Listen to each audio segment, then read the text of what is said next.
salió mal, pero bueno. Bueno, aquí estamos, realmente ya estamos, no es que empezamos a discutir, pero estamos todos ahí calentando motores. Mariel Boroni, gracias por estar aquí. Artemio, muchísimas gracias. A pesar de lo que pasó la última semana... Es habitual. ¿Viste? Mi amplitud hace que yo te invite, pero bueno, es una cuestión que tenemos con él futbolística, pero bueno. Pablo Mendelevich, Laura Di Marco, a los cuatro, muchísimas gracias por estar aquí. Mariel, tu primer análisis de lo que pasó el día 20, ¿se lo puede conectar con el 8?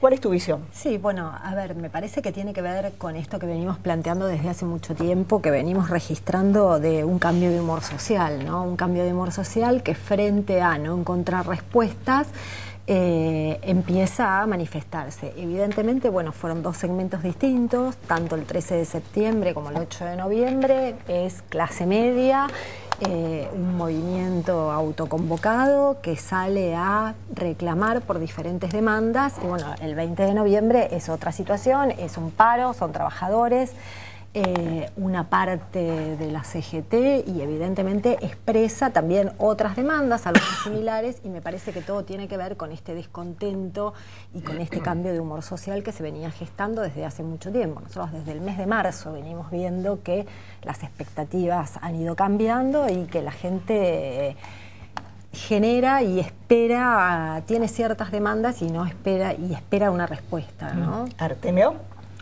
Sí, son conectables porque yo creo que lo que expresan ambos movimientos, tanto el 8 de noviembre u 8N como el 20 de noviembre, es la insatisfacción de una cantidad de ciudadanos con la oposición política que no puede representar a aquellos que efectivamente tienen diferencias con el gobierno, y lo expresaron en octubre de manera cabal. Si bien Cristina obtiene 55 puntos de voto, casi 12 millones de votos para el Frente para la Victoria, es cierto que luego hay una cantidad de oposición equivalente al 45% de los electores que se disgrega de una manera notable, ¿no? La diferencia de Cristina con respecto a la segunda vuelta, a la segunda minoría, fue de casi 40 puntos, el equivalente al 80% de todos los votos de la oposición sumada.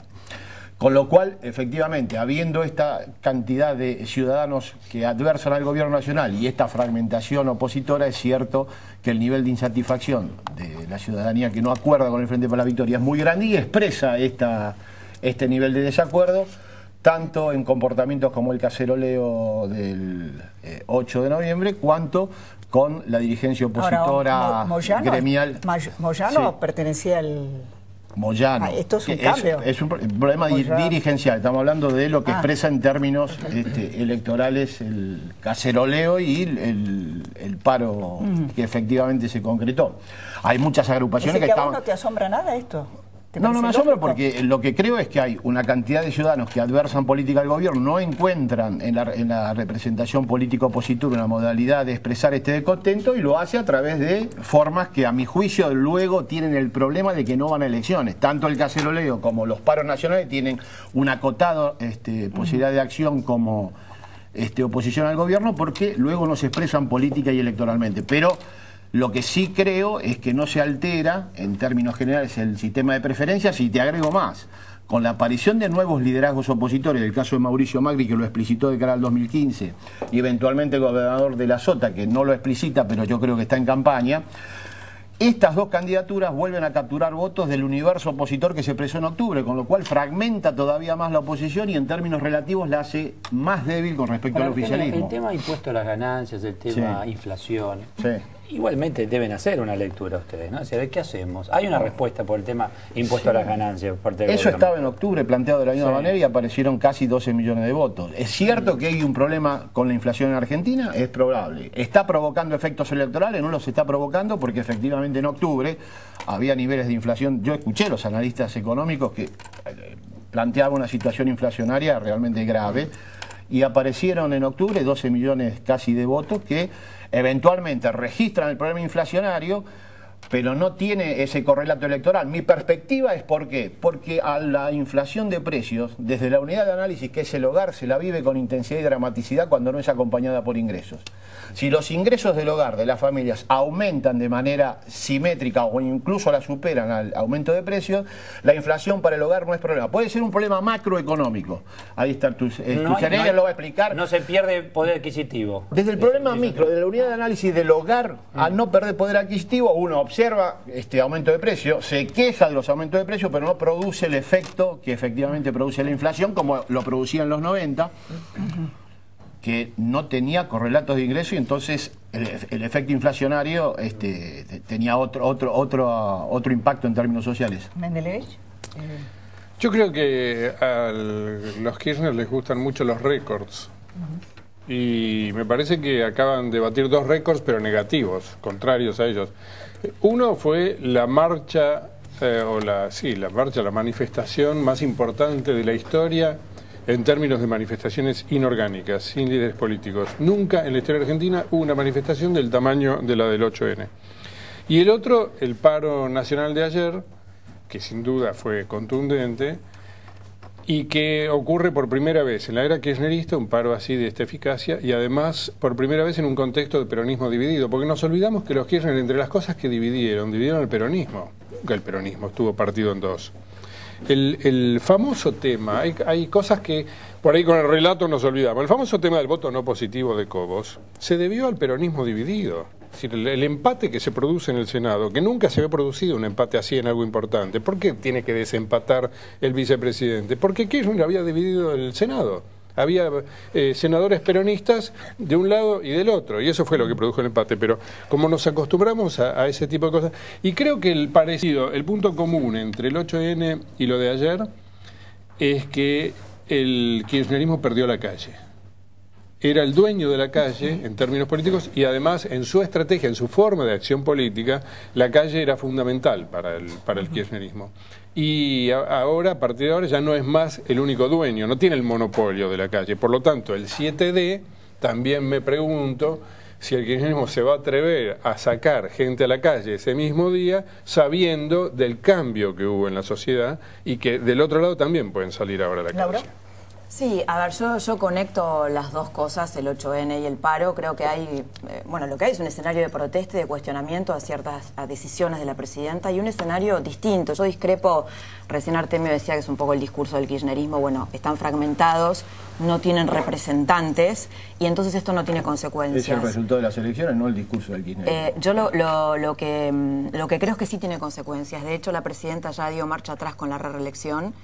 Y sus intelectuales saben, el otro día salió Diana Conti diciendo, bueno, es probable, no vamos a tener los números en el Congreso para lograr la reelección. El 7D también se moderó. Y, ¿sabes qué creo? Yo creo que hoy estamos en un clima donde la presidenta no puede gobernar prepoteando.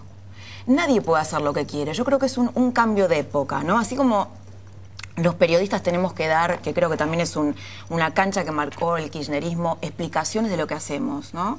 Yo me acuerdo hace unos años, trabajaba con un periodista muy mediático que decía, bueno, lo decimos nosotros porque somos periodistas y punto.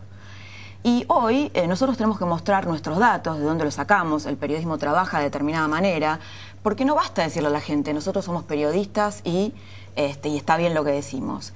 Y me parece que lo mismo le cabe a la presidenta, ¿no? Creo que la presidenta tiene mucho miedo de quedar como una presidenta débil, tiene como el síndrome de la Rúa, de que si escucha las demandas se va a debilitar. Y yo creo que es al revés, yo creo que en 10 años esta es una sociedad que ha crecido, que ha madurado, que reclama otras cosas, que tiene otra agenda. Yo el otro día escribí una nota en La Nación donde contaba que un taxista sentía que sintonizaba mejor con los intelectuales del gobierno, cuando decía... si por lo menos fueran más humildes y aceptaran algunos problemas que nosotros tenemos, si fueran más humildes, la gente tendría más paciencia, ¿no? Realmente la gente, la presidenta, digamos, hay inseguridad, hay violencia, hay un accidente en Once donde estas víctimas no fueron atendidas, la presidenta mira para el costado, hay una falta de política energética y tuvimos un apagón el otro día por eso.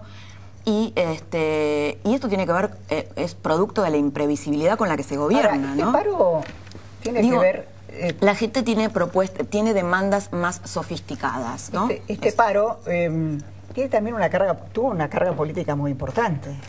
Me parece. Y yo creo que es un paro que efectivamente la expresión fundamental es política. Pero yo decía, estaban todos de acuerdo, en realidad la otra CGT pide lo mismo, pero nadie dice de dónde va a sacar toda esa plata, ese dinero.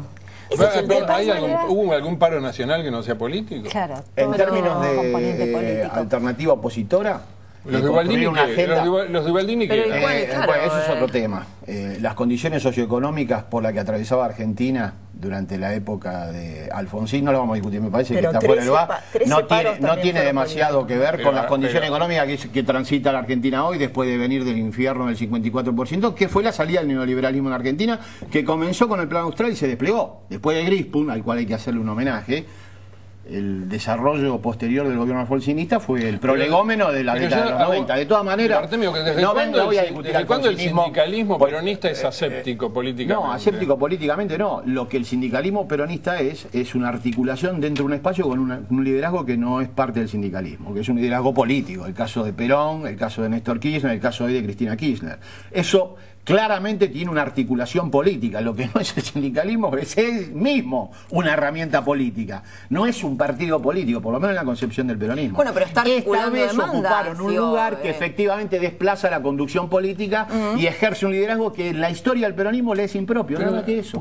Ahora, por ejemplo, cuando Moyano dice que el ingreso universal sea realmente universal, ¿no? Porque no lo es, él está haciendo un no hay casi ya, a partir de que se inaugura la asignación universal por hijo y se le ingresa a los hogares con padre de familia que trabaja informal a través de la asignación casi el equivalente a $100 mensuales, eso es universalizar esta política social que vos está encarnando el reclamo de esta clase media. Bueno, pero eso no es porque eso está. De todas maneras, volviendo a algo de este famoso 54%, ¿no? Y de lo que planteábamos del país dividido y que bueno, que esta gente que hoy reclama pertenece al otro, a la otra mitad, digamos, que quedó sin representación. Me parece que no es del todo cierto esto. Nosotros el otro día, después de la manifestación del 8 de noviembre, cuando preguntamos, la verdad que el 30% de la gente que estaba ahí manifestó que había votado por el oficialismo. Y esto de alguna manera se condice con que nosotros en octubre teníamos que el gobierno tenía un 65% de aprobación contra este 54% de los votos que tenía, y hoy tiene 30%. Es decir, que ese 35% que aprobaba la gestión de gobierno en octubre del año pasado, hoy merma en 30%, evidentemente hay un porcentaje de la población que también ha votado el oficialismo en octubre pensando que fue la alternativa más sustentable, más creíble, demás, y hoy también está disconforme y espera una respuesta. No es solo el 46% que no la votó. ¿Que espera son por estos 3-4 puntos? Inflación, ganancia, inseguridad. Empezó con la inseguridad y la inflación. A mí lo que me llama la atención... Son todos temas que estaban en octubre. Por eso que me llama la atención que haya producido un viraje tan grande en términos electorales. Nuestras encuestas dicen lo contrario, el escenario no ha cambiado en términos de preferencia y efectivamente la evaluación del gobierno es buena. La primera imagen nacional de la presidenta. Se equivocaron muchas veces. Terminamos, sí, como todas. Vos en tus análisis te equivocaste bastantes veces. Yo me acuerdo que una vez yo me acuerdo que vos me hiciste un panorama en La Nación a mí, desacreditándome y destratándome en el año 2005. No me olvidamos porque cumplía 50 años, sin ningún fundamento. Así que me extraña que vos digas que los periodistas investigan, analizan la fuente y dicen dónde viene. Porque vos desplegaste un análisis sobre mi persona que fue no solamente injurioso, sino desacreditante, sin ningún fundamento. Vos formás parte de la oposición a este gobierno desde hace por lo menos un lustro y buscás alternativas de todo tipo para expresarla. Así que no me corrás con la objetividad ni del periodismo, ni que te equivocaste, no, porque vos haces oposición y utilizás la mascarada de periodista para realizarla. Así que te lo pido, por favor, poné las cosas en su lugar y déjame que termine ahí después, expresar tu oposición política de la manera de todas maneras, decía que no se había modificado el sistema de preferencia, que se mantiene igual que el que se tuvo en octubre del 2011, porque no hay nada en términos socioeconómicos que justifique ese cambio. Y Massa ahora. Sí. Scioli y Massa. No, yo creo que Scioli y Massa siempre estuvieron bien evaluados, incluso en octubre. De hecho, mi percepción es que Massa tiene una imagen en Provincia de Buenos Aires muy importante, ¿no? Eso no cabe ninguna duda. Sí, sí, eso por supuesto, pero a lo que voy es esto, ¿no? De decir, bueno, evidentemente hay un descontento también en una parte que están esperando una respuesta, y en esto de las respuestas decíamos, hoy aparecen otro tipo de cuestiones.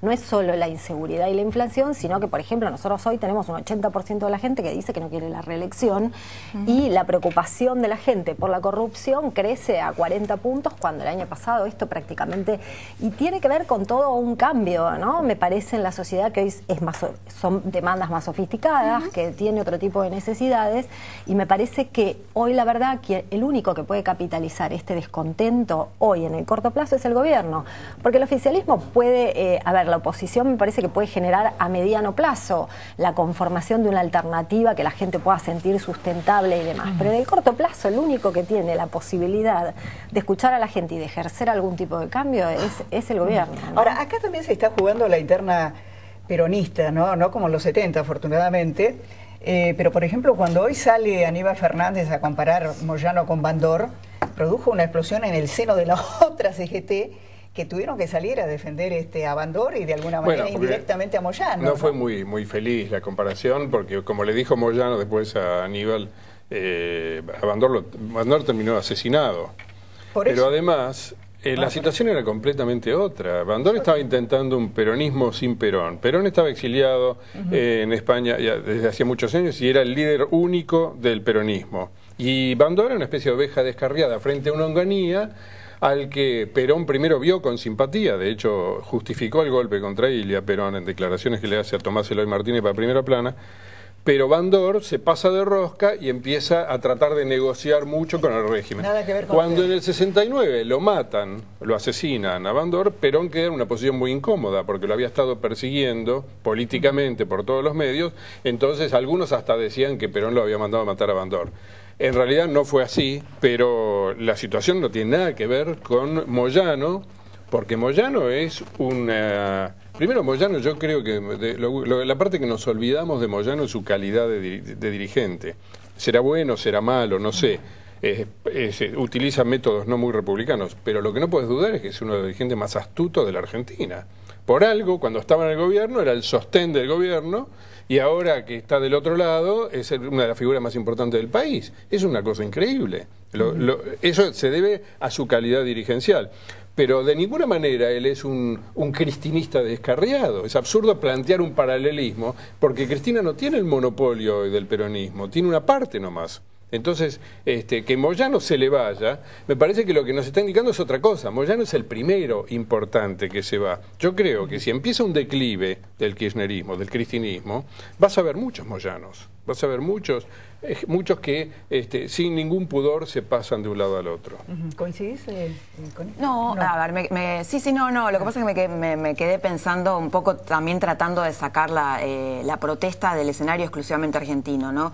Yo cuando coincidía con Mariel con el tema de la ampliación de las demandas, creo que un poco, a ver, recién con cómo se puso Artemio, ¿no? Hay una cuestión de estilo, ¿no? Esto de conectar un cuestionamiento con la oposición, de la descalificación, ¿no? La descalificación empezaste vos cuando dijiste lo que dijiste sobre mí. Bueno, yo creo que no genera mucho rechazo en la sociedad, y esto es lo que genera, bueno, cuando la presidenta sale de esta manera.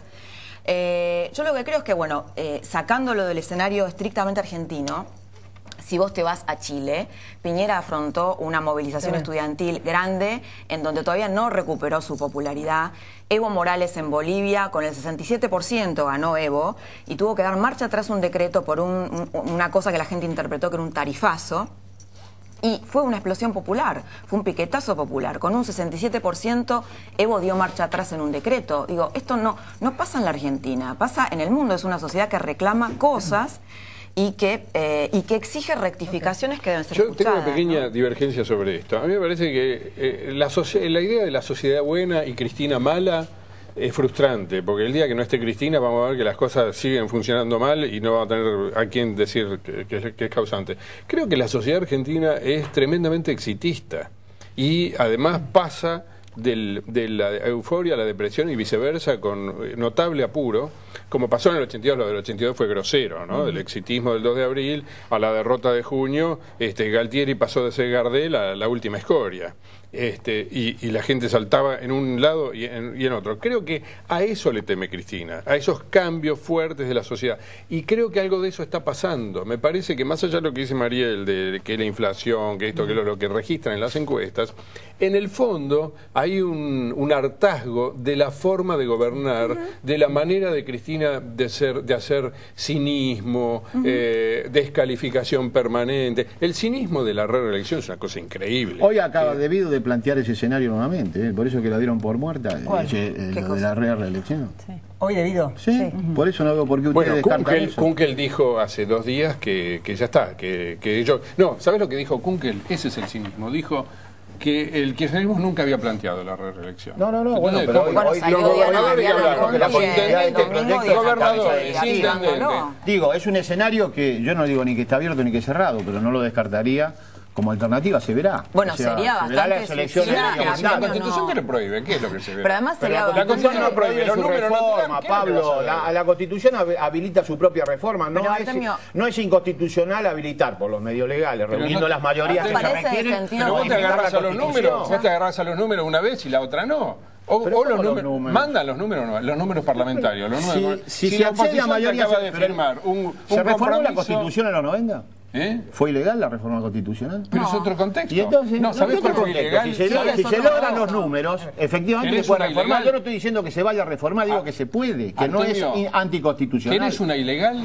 ¿Querés una reforma ilegal? La que hizo Néstor Kirchner. Exactamente, yo creo que eso es lo que está en discusión. La que hizo Néstor Kirchner en Santa Cruz en el año 98... Como no tenía los 2/3, ¿sabés lo que hizo? Llamó una consulta pública, la justicia se opuso y empezó a voltear jueces de la justicia santacruceña. Sí. ¿Te suena conocido eso? No, me suena. Y de esa forma impuso la reelección. A mí lo que me suena conocido es que fue Santa plebiscitado por más del 60% de los votos siempre en los No, esa vez no, el plebiscito ese lo ganó raspando.